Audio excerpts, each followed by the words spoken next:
Estamos de volta com o programa Ponto de Equilíbrio, hoje com a visita ilustre do presidente da Federação de Agricultura e Pecuária do Estado do Amazonas, Munir Lourenço Júnior. Munir, a pergunta que nós deixamos antes do intervalo foi qual é a importância, qual é o papel da Federação da Agricultura e Pecuária em relação à qualificação, à capacitação, qual é o desempenho hoje, qual é a sua abordagem em relação a tantas frentes que você já mencionou. Marcelo, nós temos, a Federação é uma entidade de classe, que por essência representa os interesses da categoria patronal agropecuária do Estado. Então nós temos uma atuação propositiva no sentido de sensibilizar, influenciar, no bom sentido da palavra, as políticas públicas para que essas políticas e medidas atendam da melhor maneira possível às expectativas do setor. E além disso, hoje, como a maioria das entidades de classe, além desse papel classista, nós temos uma atuação muito forte no que diz respeito a ser uma espécie de uma agência de desenvolvimento para o segmento, para o setor. E é nesse sentido que nós temos uma preocupação muito grande. E nós somos daqueles que entendemos que o nosso país, o nosso estado, a nossa cidade, o nosso segmento vai ser mais desenvolvido como nós esperamos, se nós efetivamente acreditarmos que a educação é um instrumento fundamental para o desenvolvimento social e econômico da população. E é nesse sentido que nós temos um braço educativo mantido pela classe, pelos produtores rurais, que é o SENAR, Serviço Nacional de Aprendizagem Rural, que aqui no Amazonas anualmente atende, beneficia, treina profissionalizantemente em torno de 5.000 pessoas em diversos municípios do estado, com vários programas, formando mão de obra para a atividade rural, porque hoje, Marcelo, alguns ainda têm uma visão de que o setor rural é um setor atrasado tecnologicamente. Isso, efetivamente, até no nosso estado, isso não é mais uma verdade absoluta. O agronegócio hoje requer mão de obra especializada. Na nossa pecuária, por exemplo, nós temos uma série de propriedades já colocando em prática tecnologias de ponta, como a inseminação artificial, transferência de embriões, utilizando maquinários agrícolas altamente sofisticados, guiados por GPS, e para isso precisa ter mão de obra, recursos humanos especializados. E é nesse sentido que o SENAR tem se atuado, e nós, com uma alegria muito grande, nós fomos o primeiro estado brasileiro a ter todos os nossos sindicatos de produtores rurais de base municipal. São 15 com extensão em 18 municípios do estado, os 18 municípios de maior expressão produtiva agropecuária, que nós instalamos salas de inclusão digital rural, possibilitando que milhares de produtores rurais amazonenses hoje já tenham na internet, no computador, na informática, uma ferramenta permanente para a gestão profissional do seu negócio, da sua atividade rural. Boa notícia, sem dúvida. Munir, sobre a enchente histórica de 2012, que trouxe efeitos catastróficos para o produtor rural. Nós tivemos 52 municípios com decreto de emergência no interior do estado do Amazonas, e perdas estimadas em 60 milhões de reais.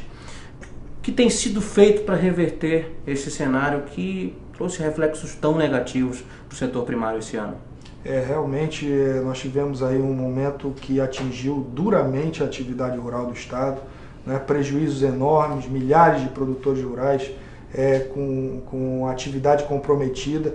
E nesse momento a nossa atuação desde o primeiro momento da federação foi no sentido de minimizar esses prejuízos, sensibilizando, pleiteando, por exemplo, junto ao governo do estado, a reedição do programa de custeio emergencial pecuário, pleito que foi atendido pelo governador Omar Aziz, pelo governo do estado, onde a FEAM está disponibilizando 10 milhões de reais para socorrer os pecuaristas atingidos por essa grande cheia, para que esses pecuaristas possam manter os seus rebanhos, evitar a mortalidade desses rebanhos, comprando ração, sal mineral, medicamentos, para que essas pessoas possam continuar nas suas atividades e minimizar esses recursos. Além disso, nós também fizemos pleito e fomos atendidos em relação ao governo do estado, no sentido de uma renegociação das dívidas, dos financiamentos rurais dos produtores que foram atingidos pela enchente. Fundamental para dar fôlego. Com certeza, no sentido de alongar e de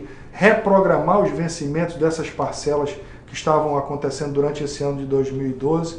Além disso, nós tivemos aí, por parte do governo federal, uma linha de crédito emergencial pleiteada pelo setor, de 350 milhões de reais para os estados da região norte, atingidos por esses fenômenos climáticos, onde no Amazonas esses recursos do FNO, operacionalizado pelo Banco da Amazônia, tem como meta operacionalizar esse ano 200 milhões de reais. Ou seja, essas linhas de crédito que historicamente são destinadas a catástrofes no Nordeste, a seca.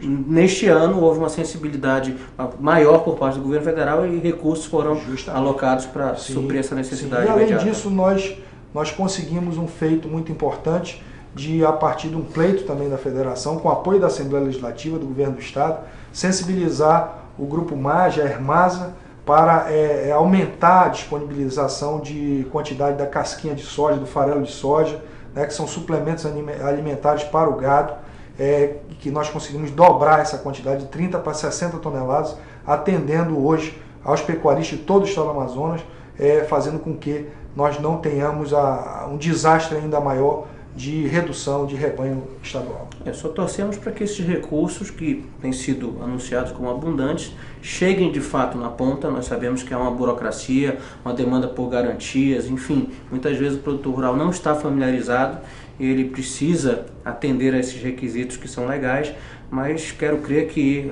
todas as entidades e o próprio poder público têm acompanhado isso de perto para realmente assegurar que esses recursos chegam no interior, cheguem a quem de direito lá no interior. Daqui a pouquinho nós vamos mais uma vez para um intervalo comercial, mas eu já vou fazer a pergunta para nós ganharmos esse tempo. O Plano Safra é um plano do governo federal que foi lançado no início de setembro passado. Ele destina cerca de 135 milhões de reais ao Amazonas, a serem aplicados em financiamento de produtores rurais, assistência técnica e programas de compras de alimentos desenvolvidos pelo poder público. Eu não sei se daqueles recursos que você mencionou agora há pouco, eles também fazem parte, estão nesse guarda-chuva do Plano Safra, mas como estes recursos chegarão aos beneficiários? E eu deixo essa pergunta no ar. Nós vamos ao nosso intervalo, daqui a pouquinho estamos de volta.